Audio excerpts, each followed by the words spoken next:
Hello everybody, welcome to Short Shot Archery. Anthony here, and in this video we're going to be testing out this new product here from Rival Archery.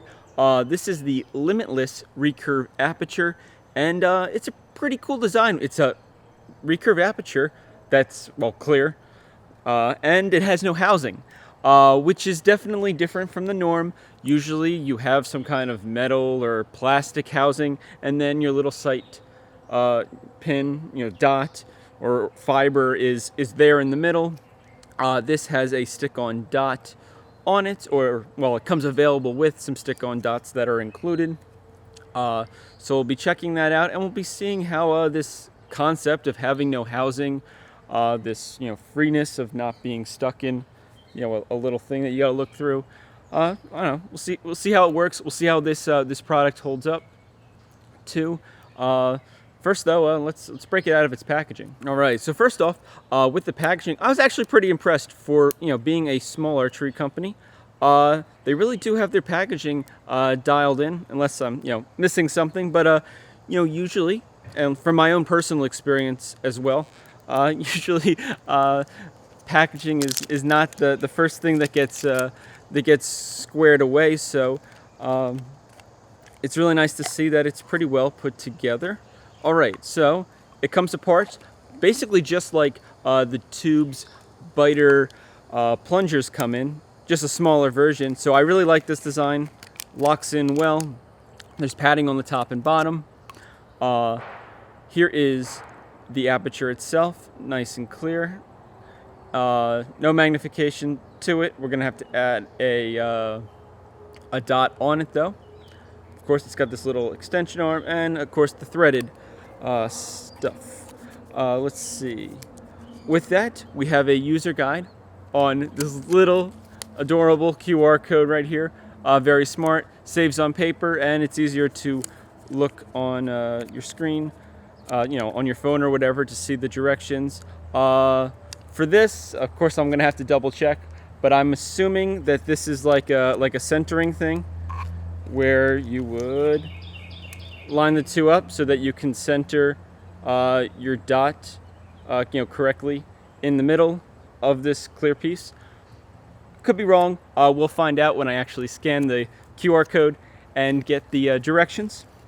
And other than that, the last piece is, well, dots.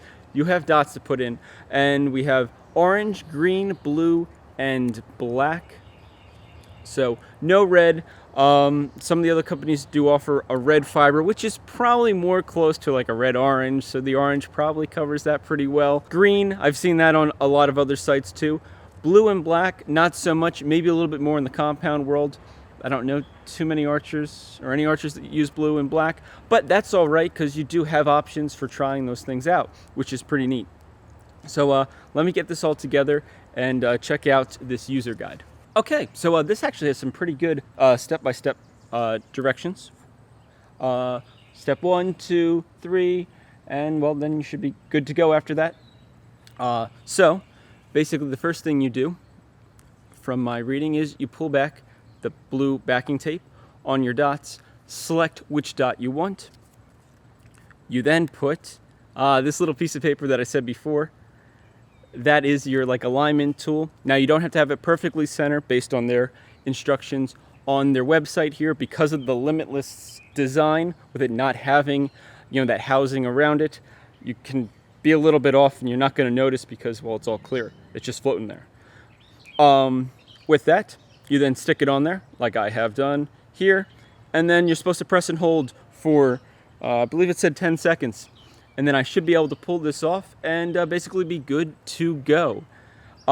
Really straightforward. Makes it really flexible. We will see how all that works. But I was almost done this process and then realized that, maybe I should share this adventure with you guys. All right, so we did get the dot on there. It was a little bit harder than I expected. That was probably me, because the directions were really good, but it is on there now, and it's looking pretty good. No, we're not gonna. It's not gonna do its zoom in job. Anyway, we went with the green one. I've used red dots for a long time. So we'll go with green, switch it up a little bit, and we're gonna see how this goes. Okay, so we got everything set up. We have the Limitless Aperture on there. Of course, from the front side, all you see is white. From the back, it is green. And we're gonna give it a try. This will be our first shot, and we'll shoot a whole bunch more off camera, so we can really test it out. But let's see how this first one goes. Now, I'm using my backup windage block because I am not taking my current aperture I'm using off the block that I usually use. So I have a backup block that I'm using for this one. So I seem to have lined everything else, all the settings should be good. Of course, the score is not going to determine if this is good or not. We're just going to see, how well we can see through it, with it, how we line up to the target and everything like that. So let's give it a go.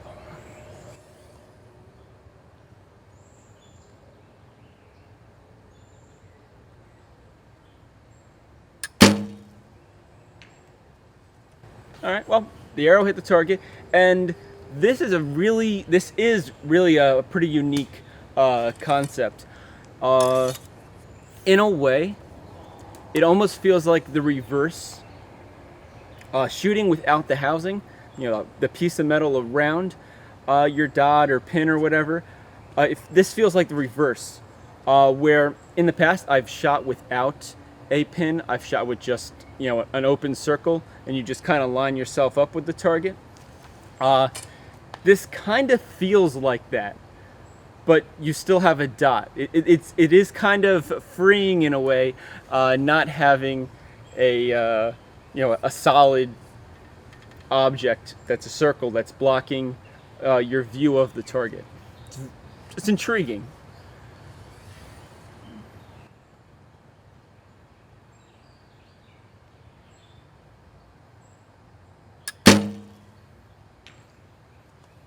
Kind of nice in a sense, though, where if you're somebody that gets distracted or just doesn't like the particular size of your aperture, not having any of that in the way is kind of enjoyable.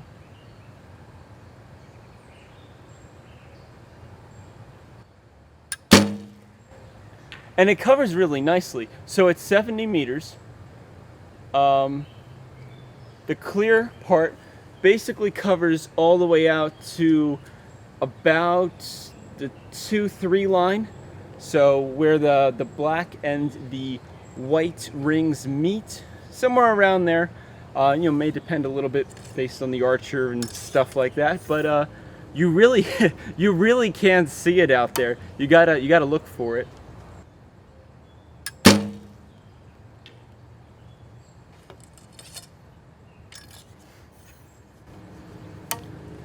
It's really not bad at all. If anything, this could be an interesting angle.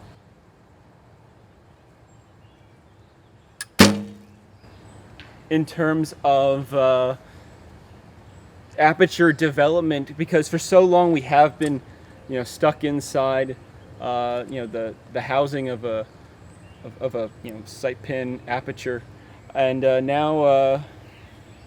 I don't know, this does change it up. I don't know if they were ever common previously. I don't ever remember seeing, just a pure, clear piece of glass.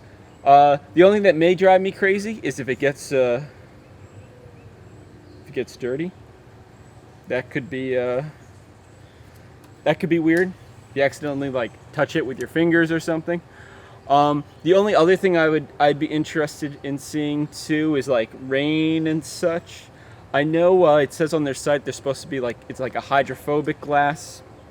But you still gotta test these things out for yourself. Overall, though, it is going pretty well. So I will continue shooting some arrows with this, and I'll get back to you guys on my thoughts after I put some more shots down range. So far, so good, though. I think it wasn't.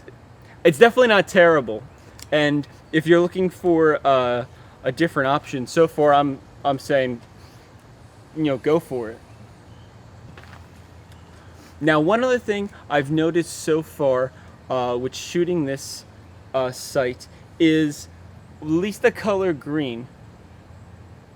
Being in the shade sort of right now, the sun is actually not quite, it's not behind me, but it's above me, but it's a little bit behind me, kind of just after your, 12 noon sun, where it's like sitting on top of you, just after that, your 1-2 o'clock sun. My target down there is sort of lit up, sort of not, because the sun is going through the leaves, and this dot on this piece of glass is actually black. It doesn't look green at all.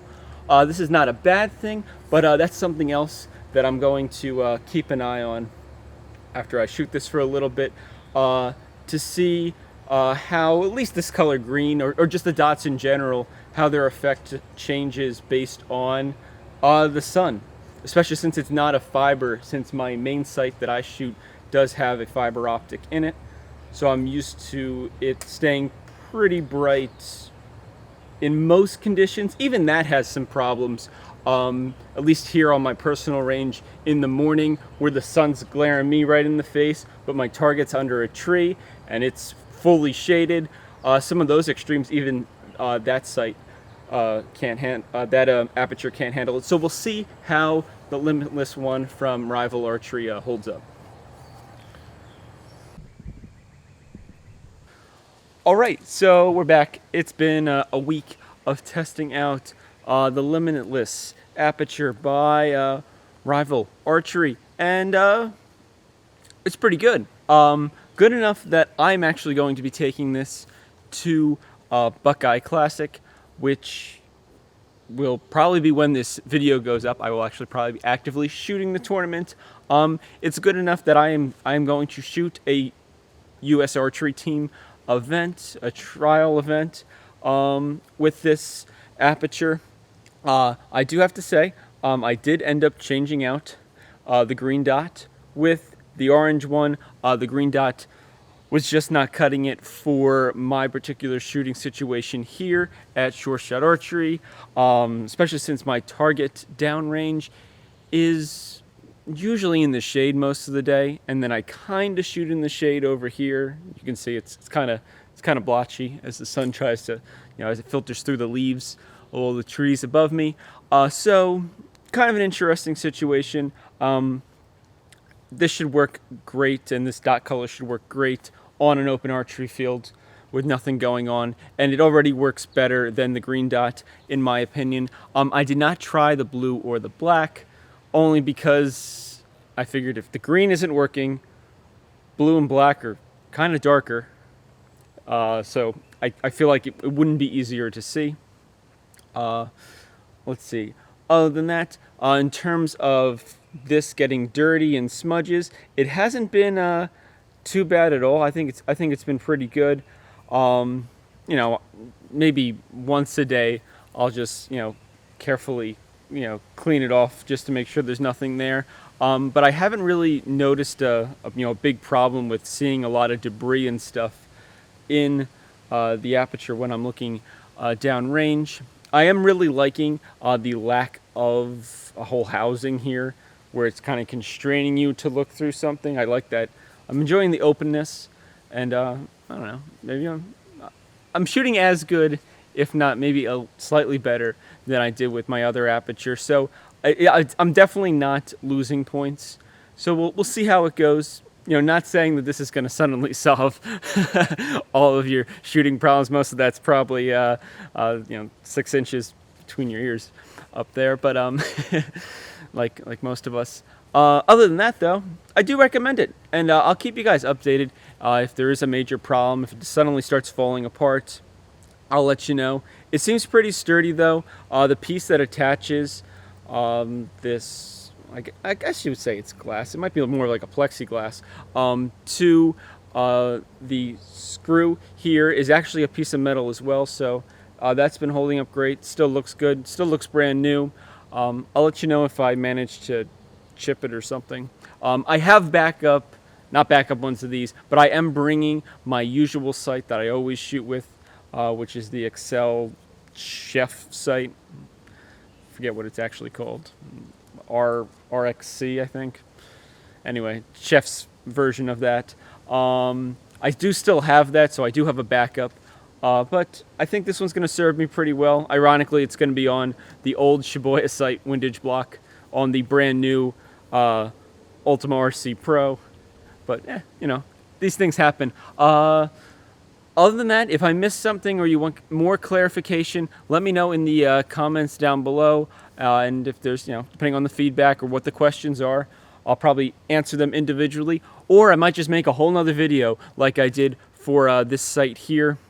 It's just going to depend on you know, what people are asking and what the interest is. Other than that, links down below to Rival Archery. Check out their Limitless site. They also have another site with a housing if you don't want something that has no sidewalls to look through. And other than that, thank you for watching. I really appreciate your support. And you know, let me know how you enjoyed this video. Other than that, happy shooting. And if you're going to the Buckeye Classic, well, I will see you there.